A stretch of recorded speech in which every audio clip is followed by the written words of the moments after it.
Okay. You were talking about work like this, where you were working through clubs, making presentations, cultivating your business.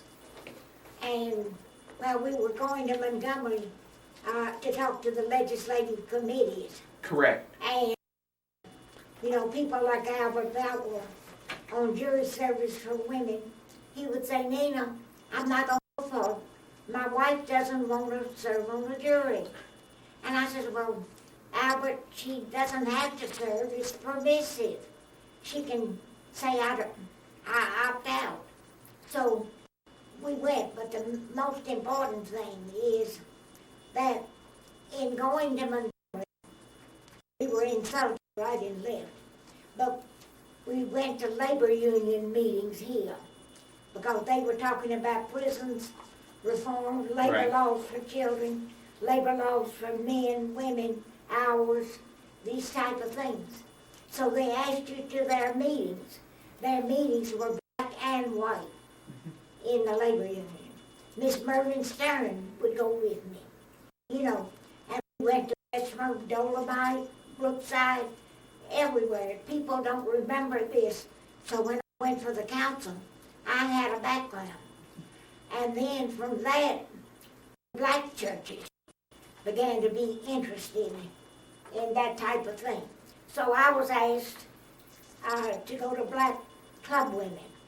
I was asked to go to black Baptist churches on Sundays for Brotherhood Day. Nobody said I couldn't. And I preached, as a Catholic, I preached more sermons in black churches on Sunday than any white woman. You know, so I also got clients out of this because they needed a lawyer, and so they came to me. Then This would have been in what, the late 40s and the 1950s? mid-40s to 55. Right. And so as you were working on issues that particularly affected women, you were also affecting black women as well as white. And black men. And some of the issues dealt with black men as well, and so you really became, without using the term, a very early civil rights lawyer. Well, it wasn't on civil rights issues, but it was on issues that they were interested in. Correct. But we didn't talk about segregation. We talked about jury service. We talked about secret. We talked about the Boswell Amendment, where you had to interpret the section of the Alabama Constitution. You know, these type of things that affect everybody. And so, and also the people here didn't remember that when Jimmy Faulkner ran for governor, and he was beaten by Mr. Patterson, that I was his campaign chairman in Birmingham for women. And he carried Jefferson County, the only county he carried, you know. So I learned about campaigning through Jimmy Faulkner in his government campaign. And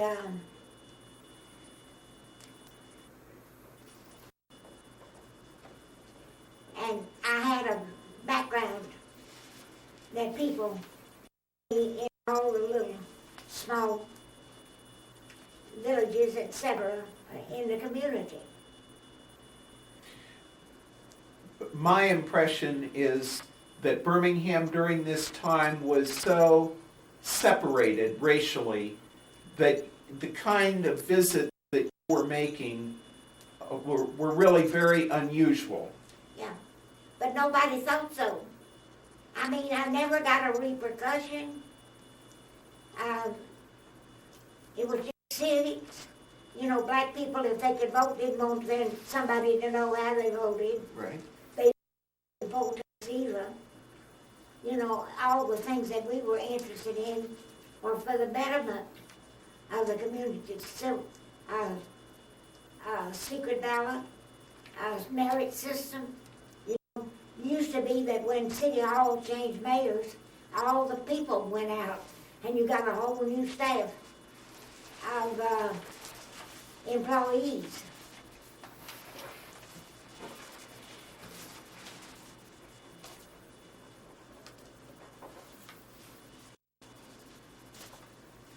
Did you, at this point, ever think that you would run for office yourself, or were you still focused on the legal issues, though you were working more and more in the political arena? I'm not sure I get your question, but what I was really doing was that I was interested in having laws that protected people. You know, women, when their husbands died, they didn't get anything because men basically thought that if they let their wife money, they'd get married again, and they didn't want that. So they would leave the money to the kids. And I know that several times I told men, I'm not writing the will because you're not giving your wife anything to live on. Well, the boys will take care of it.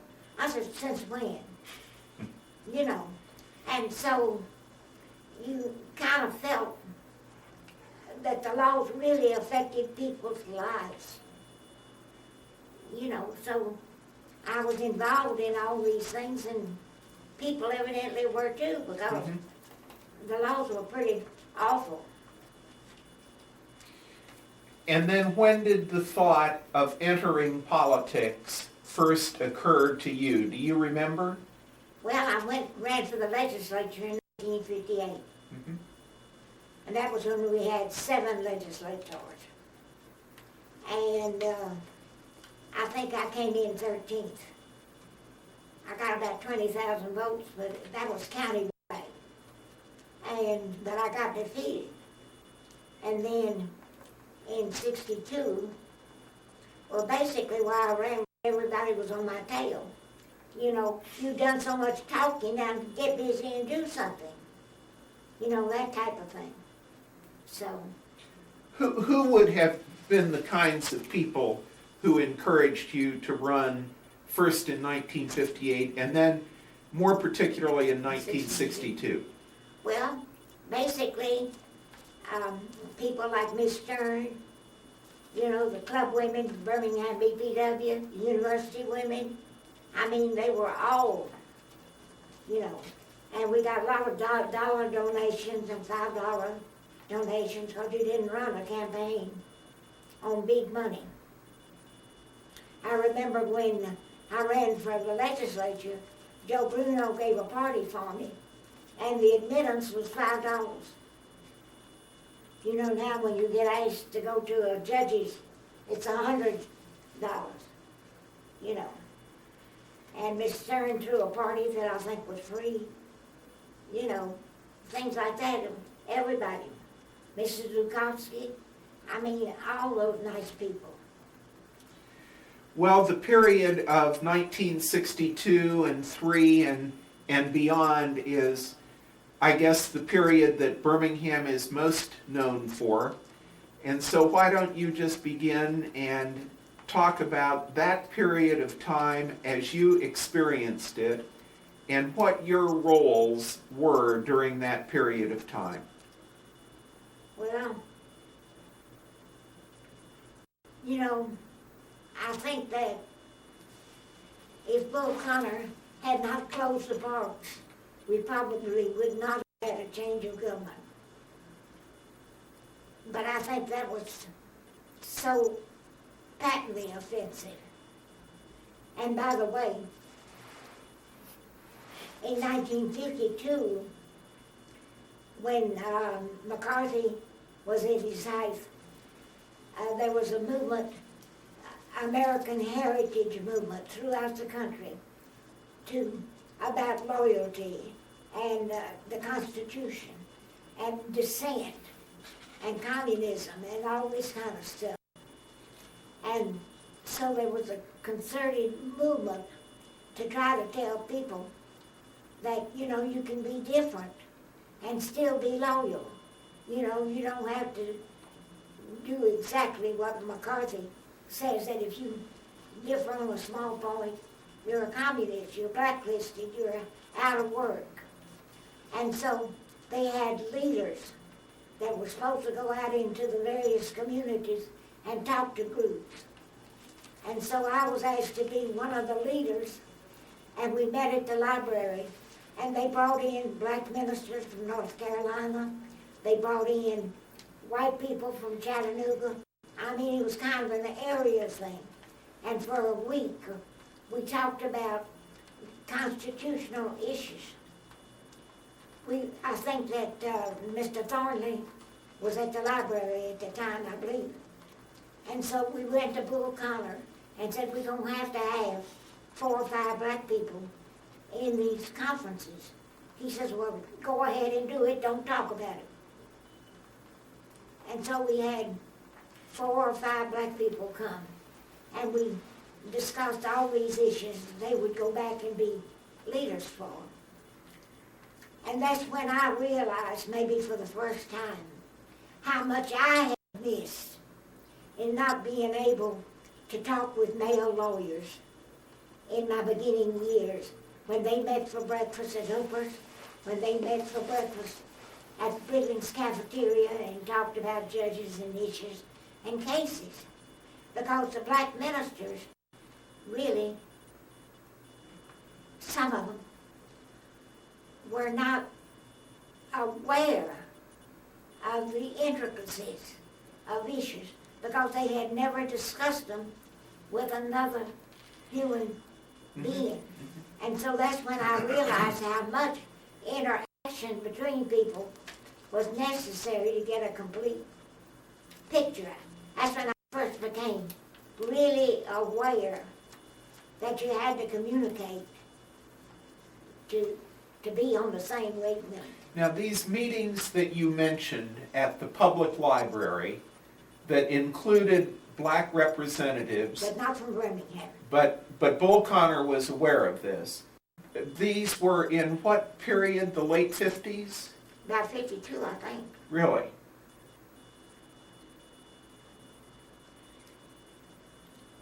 So as time passed and you were involved in these activities and the events of the early 60s were unfolding, you did decide to become a candidate for that first city council.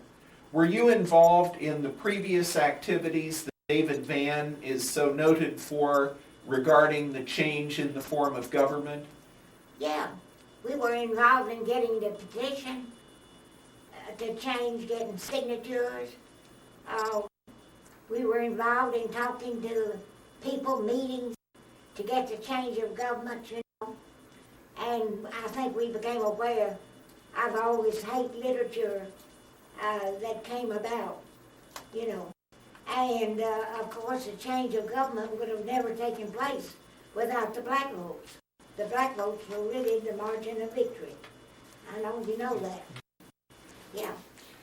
Well, also, most of the records of the change in the form of government talk about David Vann and the Young Men's Business Club.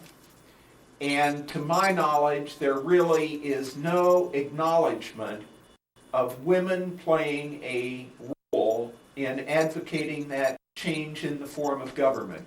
Well, I don't know that women ever had a public role, because until you got into government, you were still invisible. Mm-hmm. You know, you could do the backdrop, you could get petitions, but you were not in the forefront. You know, you weren't picked up, you weren't important enough. And I know that many PTA presidents had petitions signed, but nobody ever mentioned it. You know, you were still the invisible people. You know, it's just like Anna Lola Price got on the Court of Appeals in 52, but women couldn't serve on juries till 66. You know, this type of thing. So you were then a supporter of the change in the form of government. Definitely. And the form of government did change. And then all of the events of 1960-63. Can you recount your recollections of that time? Well, the only thing I remember is And if you went into a grocery store in certain sections of the city, you had all kinds of hate literature beginning to show, with Bull Connor being the focus of it, you know, what he was doing. He was closing parks, he was not employing black people, this type of thing, and they were beginning to make demands. And so you were aware that there was a conflict. You had the Freedom Riders that were in 61 and 62, where the bus was destroyed in Anniston, and I think in Mother's Day, the bus here became a joke, you know, that type of thing. So turmoil was beginning. The school desegregation thing in Louisville had people knowing he was going to come here. But just like I said, I think that in May when Bull Connor closed the parks, that was the spark that made people realize that we couldn't even be in open air together, you know, not in a closed auditorium. And so, I think women probably more than men voted for the change of government. And then you were encouraged to declare as a candidate, and you did. What was the campaign like? Well, the campaign was like people didn't really know what the issues were.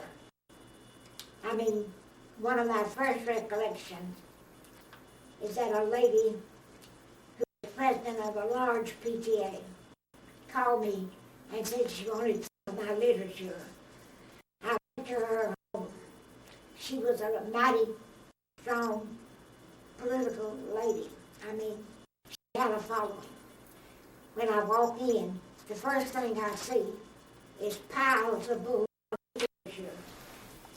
And I thought, oh my goodness. And she says, I'm going to vote for you, I'm going to work for you and Bull Connor. And I thought, oh, you know, I said, that's slightly incompatible. But I said, well, honey, may I make a suggestion? When you work for Bull Connor, please don't work for me that day because I don't want you to hurt him. And so when you work for me, don't just let it be me, but don't. But you see, you realize that here was a lady that hadn't gotten the message. The change was him. He was running for mayor. Albert Bowell was running for mayor. So she was working for that, you know. It was also a time when maybe you mentioned the Catholic Church, that so many people, men, when I was at a rally or something, would come and whisper to me, I used to be a Catholic, but I'm going to vote for you. Like it was something that was in the past, you know, this type of thing.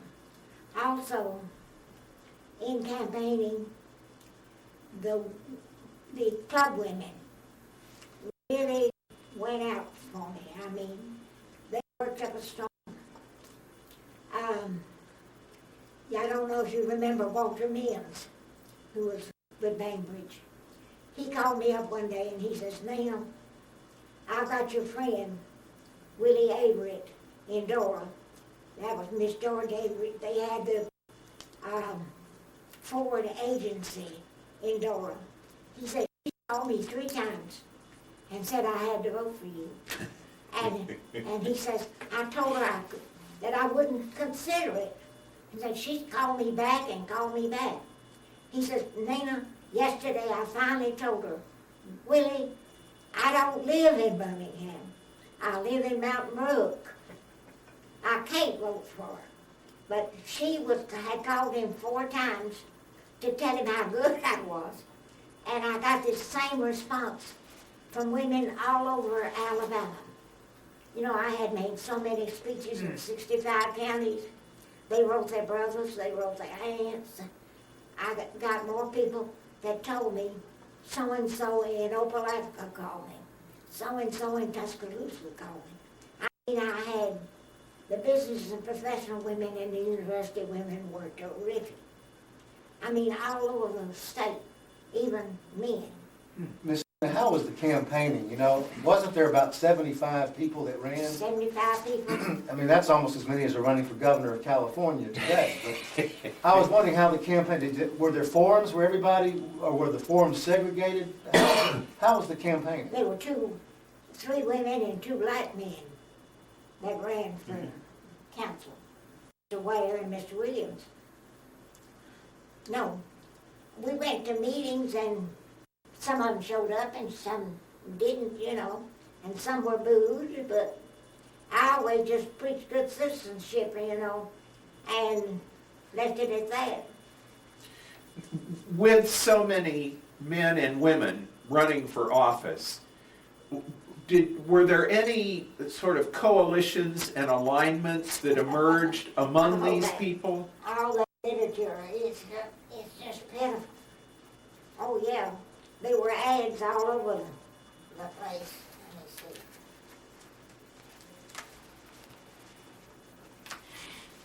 Well, people had sample ballots, didn't they? There were all sorts of Yeah, sample they don't ballots. have a ballot in here. I don't know anyone. Oh, yeah.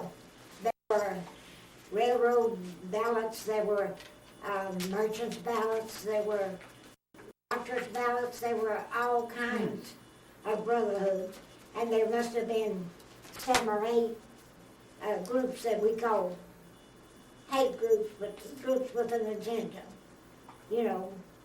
And they all had their favorite 9 candidates. And you were endorsed by some of these groups? Not by too many. I think I was endorsed by the merchants groups because Daddy had been a merchant. Right. I was endorsed by the News and Post Herald, but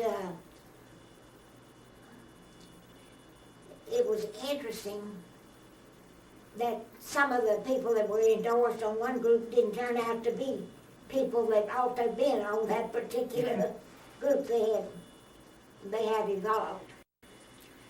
But I do remember that during the campaigning, I was asked to black churches and black groups, and I went. And the only reaction I got was that the Birmingham policeman would come up to me and says, "Miss Nina, be careful what you say in a black church because they are wired." And I says, "Well, I don't do anything but preach citizenship. And so my speeches in a white church are the same as in a black church. It doesn't bother me, you know." But it brought out the best in people and the worst. And I could go into a store in West End and there'd be reams of Bull Connor material, reams of those newspapers that were there. And I would try to take one without being too obvious, you know. And I knew it wasn't my territory. You know, Wylam, some parts of Woodlawn, Eastlake, you know. But the hotbeds were West End, that kind of thing. Stop this a minute here. Did you find my ballot? Well, I found something even worse. The second election, 1965, where you were given some honorary titles. Okay. Pretty rough.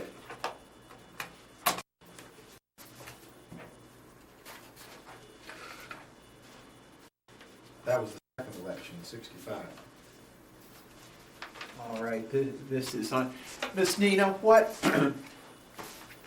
when you were out campaigning in 1963, let's see, the election was actually held in 62, 3. 62 Two. for the change of government. And then 63 to fill the That's offices. our anyway. Clearly, the issues dealt with accommodating the demands of the black community and abiding by court orders. When you were out campaigning in neighborhoods, were these the issues that we're talking about? Really, they weren't. What was talked about? I think just working together, living together, you know, that people are people, trying to be just as nice as you could without offending people. You couldn't go into a white community and say, I'm going to get black people into the city immediately.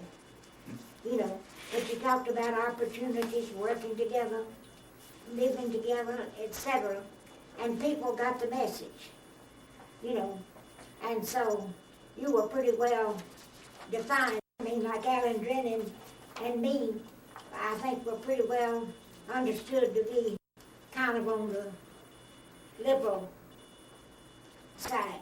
And also being for all of these changes in the laws made you suspect to the legislature and this type of thing because they were for the status quo. Mm-hmm.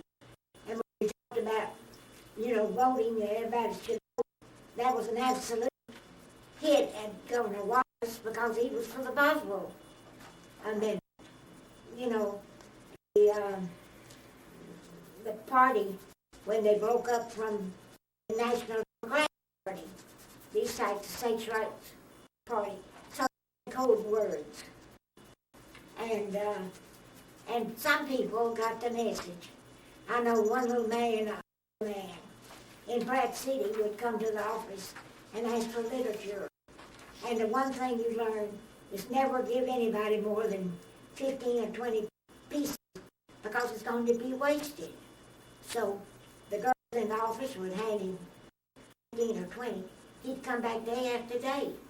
And so finally I found out about it and I said, Mr. O'Hare, why are you coming and getting this literature? He says, well, I've got the Boy Scouts in Pratt City and they're going to deliver a piece to every house. And I said, well, can we pay you? Oh, no, it's my pleasure. You know, some people got the message he didn't know me from a house cat. And he was getting a community from me.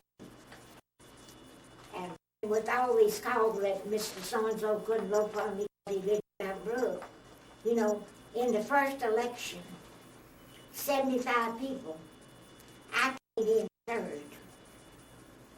I came in third. Dr. Bryan behind him. Mr. Wiggins with Alabama Power behind him. And little me. I mean, people said, what's cooking? And that's when the fun began. Right. That's when my neck was cut. And so in the runoff, I came in 13th. Out of 18. I came in ninth. When you say your neck was cut, in what ways were you targeted? And by whom? Well, the states' rights group, Mr. Morgan's group, and got the message that I was dangerous. In the first 75 was she. You know, she's not going to get anywhere. But when you come in third, you know, you become dangerous. So all the hate literature, and the phone calls, this type of thing, you know. And so from third, if I had gotten 1,000 less votes, I would have never served on the council because I came in ninth. That gives you an idea of how potent the campaign was. Do you remember, in terms of the number of votes you received, what the numbers were for the first and the second elections? I sure do. In the first election, I got more because naturally 75 became 18. I got Mr. Wiggins got 19, Dr. Bryan got 20, I got 14 on the first go round, 14-9. And then on the second go round, I got 23,000, which was more than 14, but it made me ninth. Right. and Mr. Prude got 20, and I got 1,500 less votes. I would have never. And when I was politicking in the interim, I think January 5th was the second one. No, March, wasn't it? March 5th, and April 2nd was the election. You know, you could walk the Wylam and see all the cards of all the other candidates, and you weren't there. Then you are elected, which is a 2-year term. Is that right? As the ninth, the top 4 or 5 served a 4-year term, and the others served. 4 got 4-year terms. Mm-hmm. 5 2-year. So you had a 2-year term.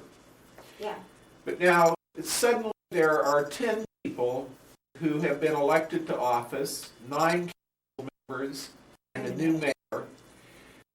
How did that group begin to come together? What was it like being in a new government where people had had no opportunity to work together before, and there was really no model to go by as to how you conducted yourselves? Let me go back for a minute, because I just remembered something.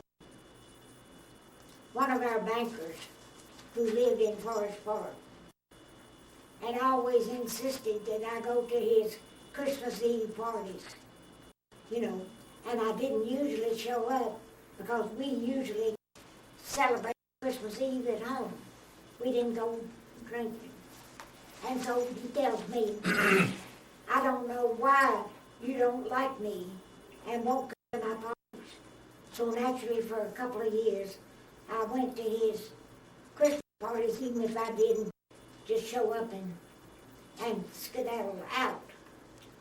During that second runoff,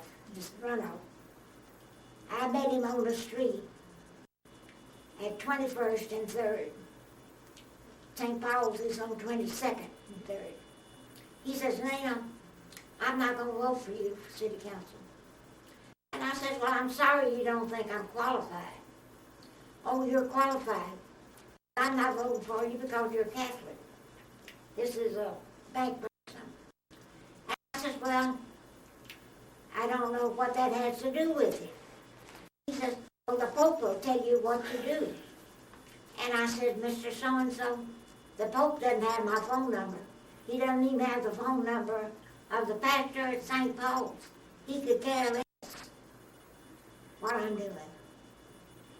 Another Catholic got the rumor out that I was going to be excommunicated. My campaign manager was a lady. She got real upset. She thought that was some truth to it and that I'd be hurt. So she called Bishop Burrick and she says, are you going to excommunicate Miss Miglionico? He called me up and he said, I said to her, well, what's she done now?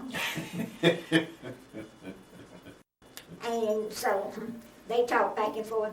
He says, well, honey, I'll think about it, but not for now. But I mean, it was vicious, you know. And I know the Catholic woman that started that room. You know, it wasn't a stranger. So, there were all kinds of undercurrents. And what about the Klan during the election? Was the Klan or the White Citizens Council? Absolutely. They were all over the place. Definitely. And they were getting out hate literature. And the first time we get, after we get elected, I think this is 63, where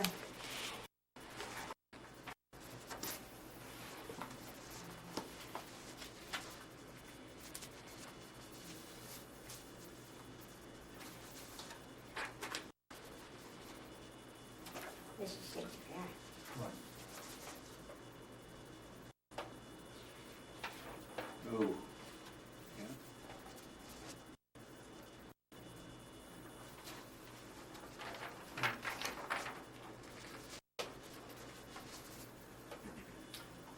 And here's some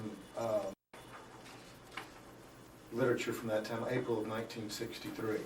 Yeah. And the movement began to get white people out of the city. Yeah, this deals with blockbusting, people encouraging white families to sell. And that went out all over West End, Westwood, Forest Park, Norwood, Bush Hills, everywhere. And see, the real estate man made 2 sales. He sold the house and then bought a home. Right. And I had white ladies call me and say, well, I don't want to be the last one in the neighborhood to sell, so I've got to sell. And see, this also was passed out all over.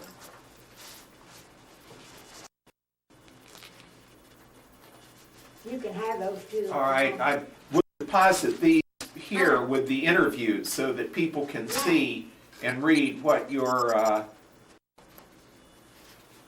so there was a lot of hate activity during the time.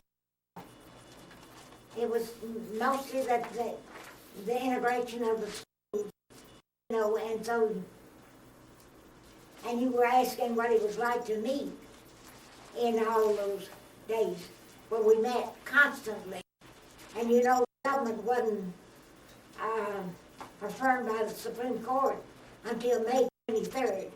So all the time that Shuttlesworth was here and Martin Luther King, Bull Connor was doing his worst with the police, the hoses,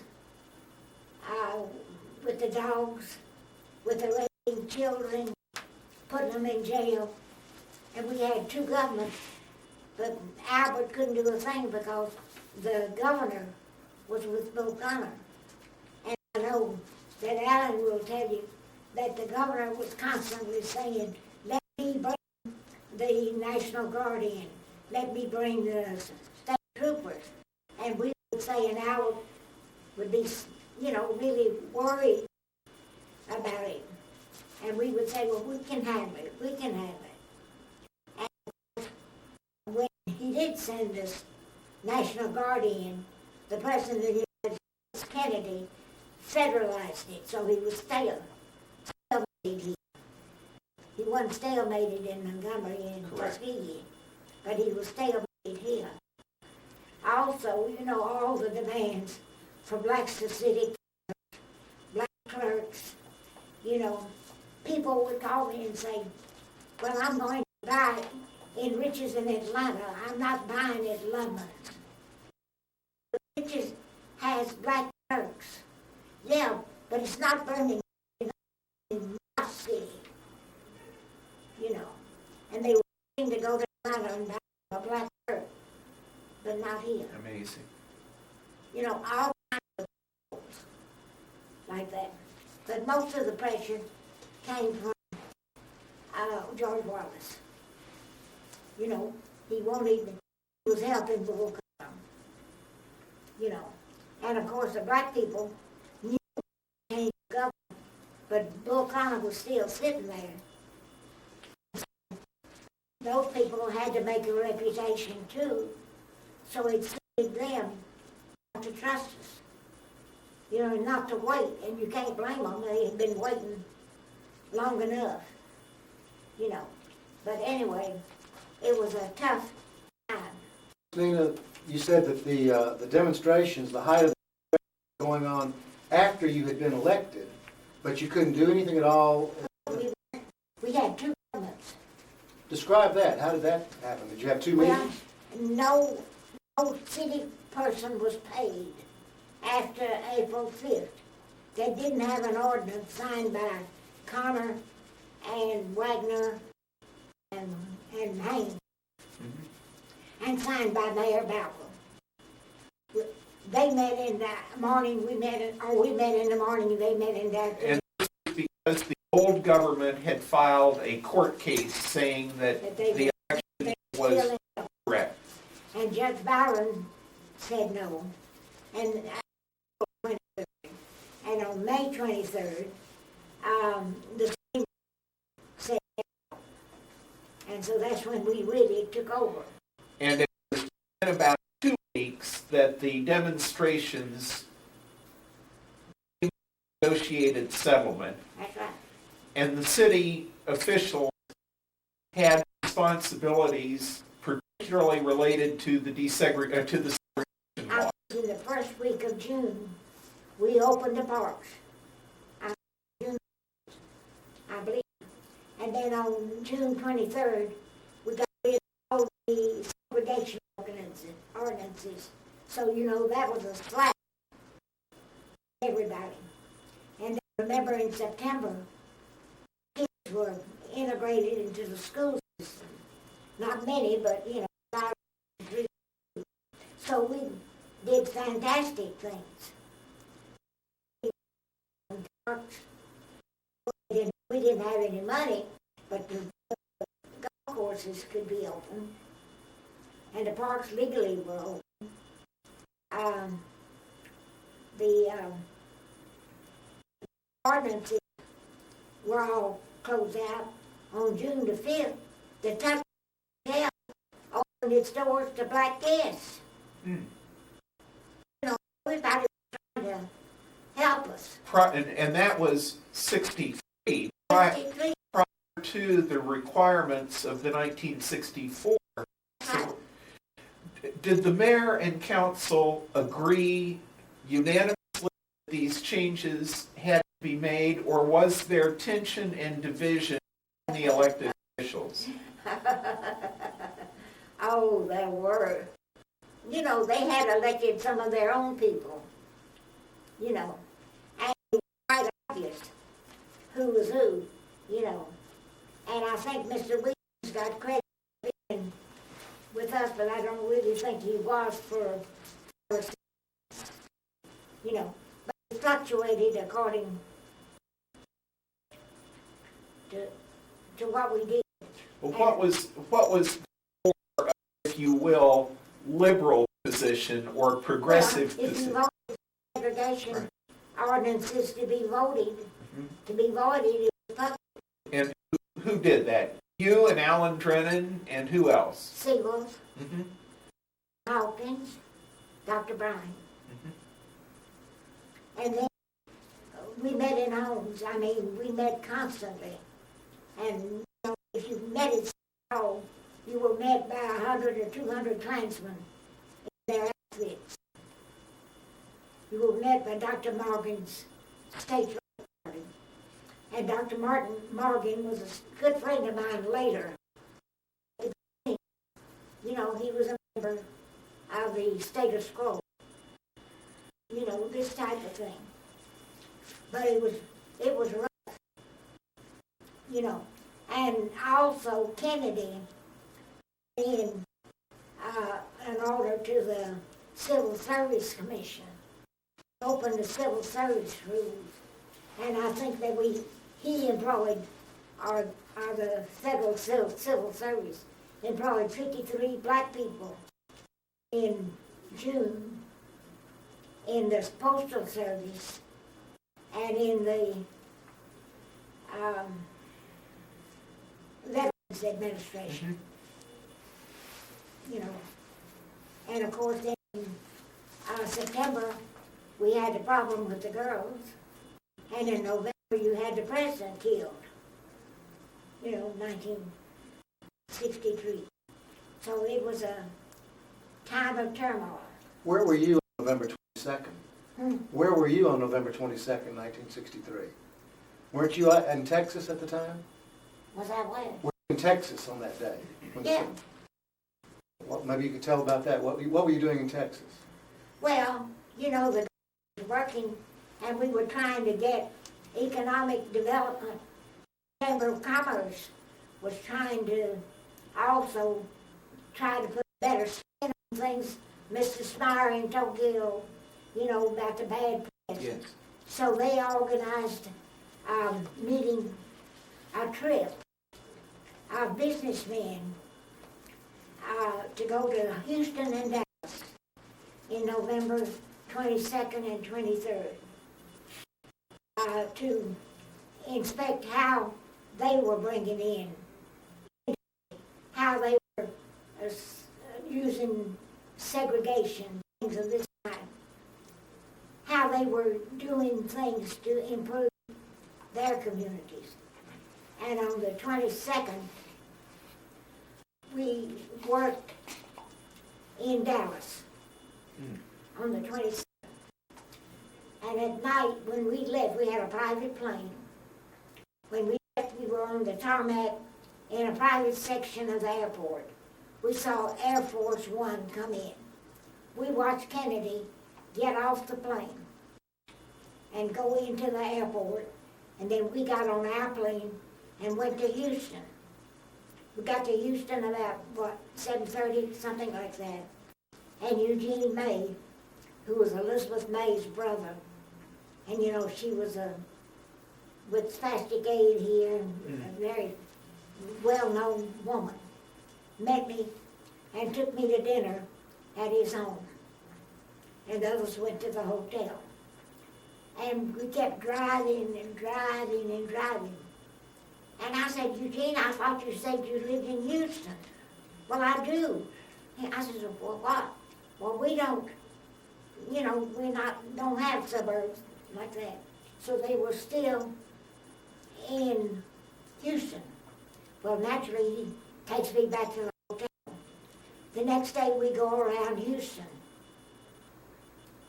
inspecting what we were supposed to inspect. About 1 o'clock, we were in the bus. I don't remember if we were going to lunch or having come from lunch. A private bus full of businessmen. I think I was the only woman on that bus. And it comes over the air. The president has been shot. So many of the men said, now these are men looking for industry. Too bad they didn't kill him. Right? But in about 10 more minutes, it came over that he was dead. So naturally, that afternoon, everything was forgotten. We went back to the airport and came back home. And then that's when Clancy Lake, you have Clancy Lake's statement. I'm not familiar with it personally, no. He talked about high schools, students clapping and everything.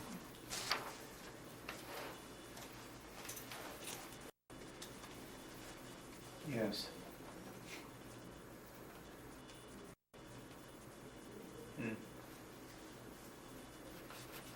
May we copy or keep this as well? You can have it. Yeah. You can have it. Yeah. Miss Nina, during the time after the election, as the demonstrations were occurring, were you or any of the newly elected officials directly involved in the discussions that ultimately led to the stopping of the demonstrations? Well, we were involved in the fact that we were told about them, and we met constantly. But we didn't make the decisions because the decisions were private groups. And see, as you said, on sample ballots. Yes.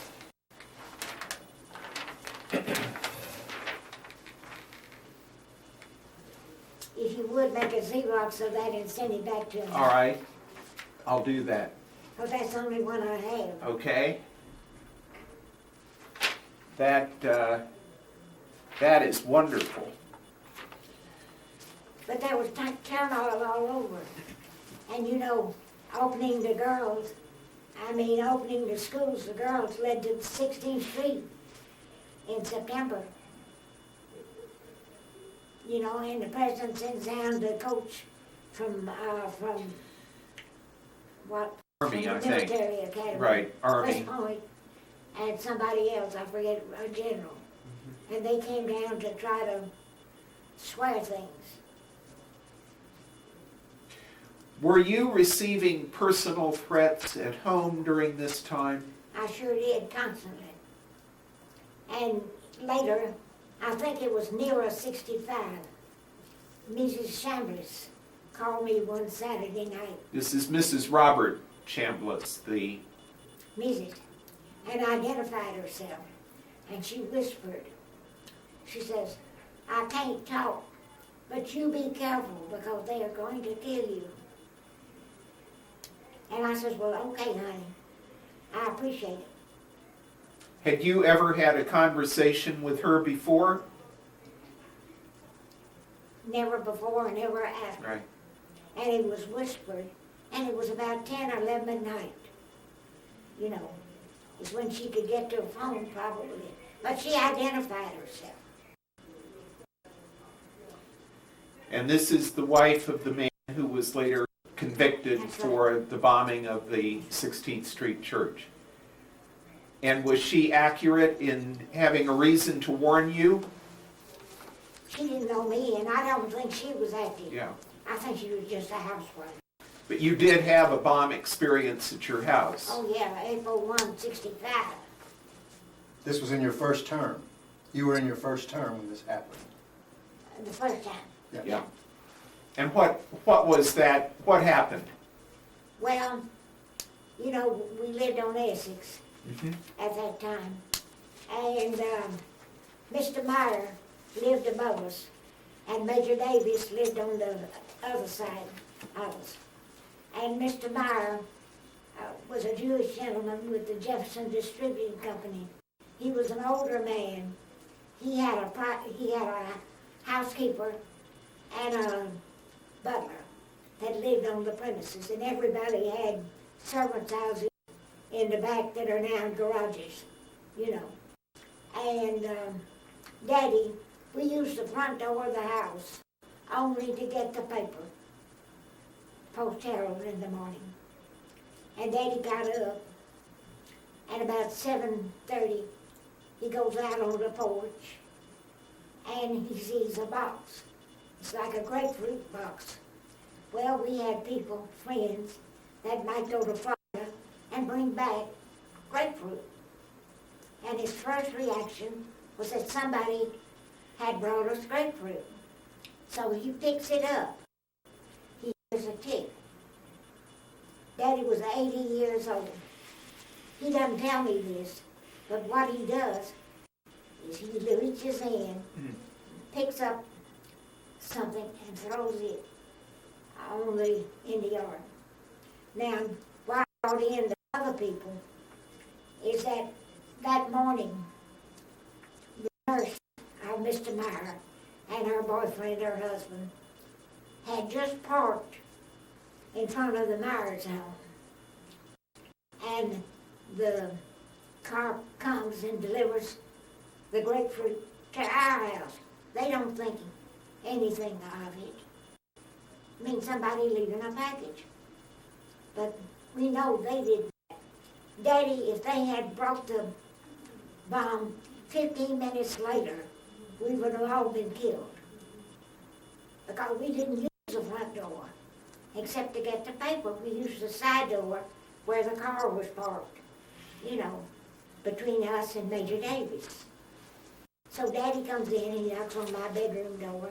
He says, honey, wake up, you got a bomb on the doorstep. He doesn't tell me he's already diffused it. I think we're okay for a couple more minutes. He doesn't tell me he's diffused it. So that's when I called the fire department, because I'm more afraid of fire. Then I called the police department, and they naturally rush out, and they take the bomb from off the front porch and put it in the yard, call Aniston, come and defuse it. They don't realize that it's already been diffused. Okay. At about 7:45, I get a call from Russia. Some public agency in Russia. And they said, are you resigning from the city council? And I says, no. But they knew it within 30 minutes. The first call I got was from Russia, which was interesting. Then Governor Wallace was on his way in North Carolina or South Carolina when he hears it. So he comes back. He comes to the house, I think even before 7 o'clock or something. And he kisses Mother and tells her how sorry he is. Mother thought he was such a nice man. She prayed for him every day of her life. She thought, and George was a nice man. I had no problem with George Right. except his politics, you know. But anyway, he kissed Mother and hugged Daddy, and that all worked. About 11:30 or 12, Major Rosenfeld out of the fire department came up to me, and he says, do you know what your father has done? And I says, what's he done? He defused a bomb.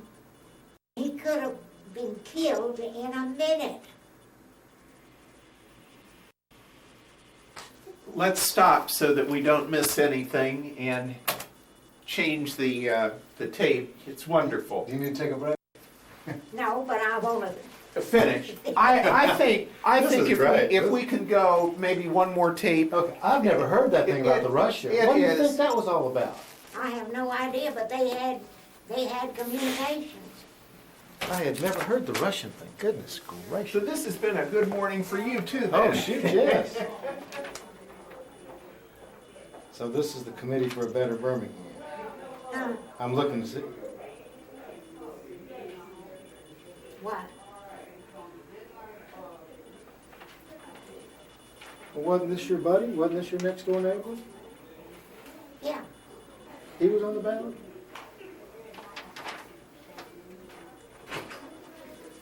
Didn't it?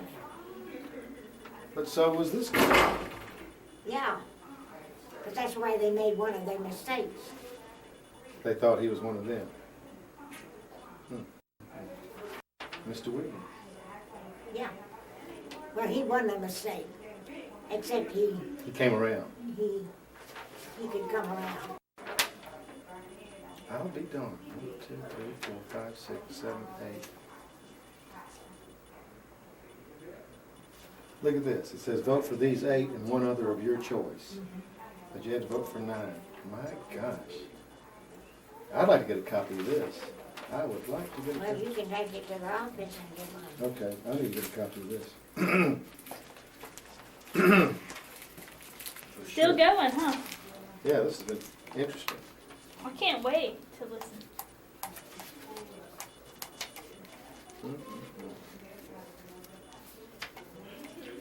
Well, you've got to go into the 65 stuff. That's it.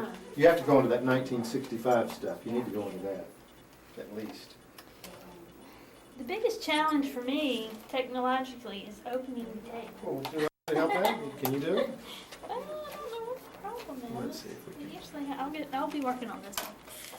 Well, I don't have the longest fingernails either, but if you just tear it. This is wonderful. Just wonderful, Miss Nina. You've heard it all before. No, if he hasn't heard it all, I- I certainly haven't. My curiosity's piqued about the Russian. She has just told about the time in 1965 when a bomb was placed on the front porch of her house, Oh, wow. and her father diffused it and averted a catastrophe.